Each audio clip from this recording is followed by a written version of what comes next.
मैं इस पत्थर पे अपनी कलीसिया को बनाऊंगा। वो पत्थर कौन है?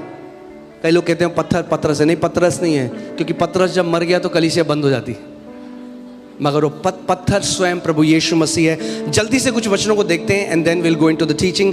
पहला कुरिन्थियों 10:4 इसमें लिखा है, और सब ने एक ही आत्मिक जल पिया। इस्राएलियों के लिए लिखा है, क्योंकि वे उस आत्मिक चट्टान से पीते थे जो उनके साथ साथ चलती थी। और वह चट्टान कौन था? वो चट्टान कौन था?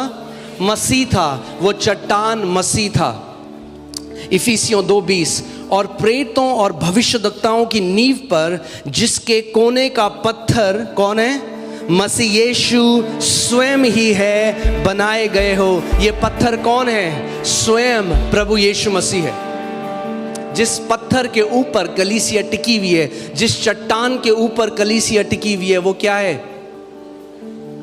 जितने ये सोचते हैं ना कि हम कलीसिया को खत्म कर देंगे, कलीसिया तो बढ़ती जाएगी भैया, इसको नहीं रोक सकता कोई। हाँ, मैं कल वॉलंटियर मीटिंग ले रहा था और मैं उनको भी बता रहा था ये बात, आपको भी बताता हूँ। जब प्रभु यीशु मसीह आए तो उस टाइम सीजर सबसे पावरफुल राजा था, सबसे सामर्थी राजा था। रोम की जो किंगडम था, रोम का जो साम्राज्य था, सबसे पावरफुल था। और फिर परमेश्वर का राज्य प्रकट हुआ रोम में। और आज देखो क्या हुआ है, जिन मसीहों को वो सताते थे, हाँ, आज परमेश्वर का राज्य फैल रहा है। यीशु मसीह राजाओं का राजा है और सीजर एक सैलेड है। सीजर सैलेड बन गया है। जो कलीसिया के विरोध में आया महान राजा, आज सैलेड है उसका, और आप सैलेड की तरह खाते हो उसे, सीजर सैलेड। आमेन।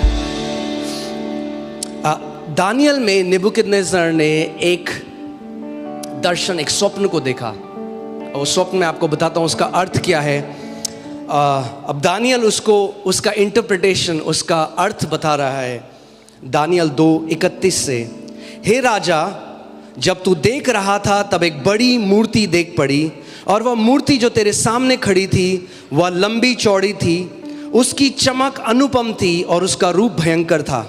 उस मूर्ति का सर तो चोखे सोने का था, उसकी छाती और भुजाएं चांदी की, और उसका पेट और जांघें पीतल की, उसकी टांगें लोहे की और उसके पांव कुछ तो लोहे के और कुछ मिट्टी के थे। फिर देखते देखते तूने क्या देखा कि एक पत्थर बिना किसी के खोदे या बिना किसी के काटे, जो भविष्यवाणी की तस्वीर है प्रभु यीशु मसीह की। An uncut stone, Bible says, अगर कोई चट्टान से पत्थर को ना काटे तो क्या वो निकल सकता है? नहीं। It talks about divine, divinity. वो परमेश्वर की तरफ से, वो क्योंकि वो कुंवारी के द्वारा पैदा हुआ, there was no human intervention. सो एक पत्थर बिना किसी के खोदे आप ही उखड़ कर उस मूर्ति के पांव पर लगकर जो लोहे और मिट्टी के थे उनको चूर चूर कर डाला।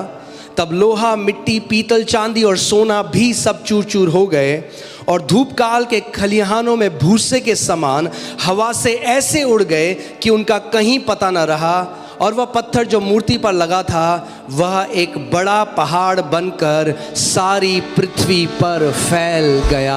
हालेलुया। ये जो पत्थर है ये पहाड़ बनता जा रहा है, और ये पूरी पृथ्वी पर फैल जाएगा, और हर एक साम्राज्य इस पत्थर की अधीनता के अंदर आ जाएंगे। आमीन।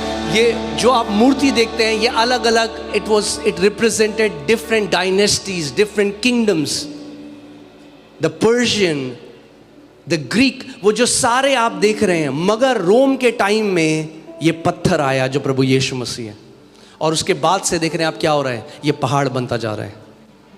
Every other government will come under the government of God.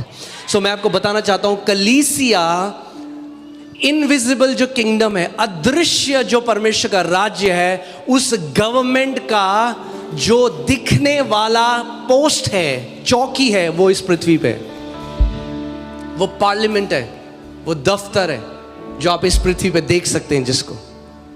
आमीन।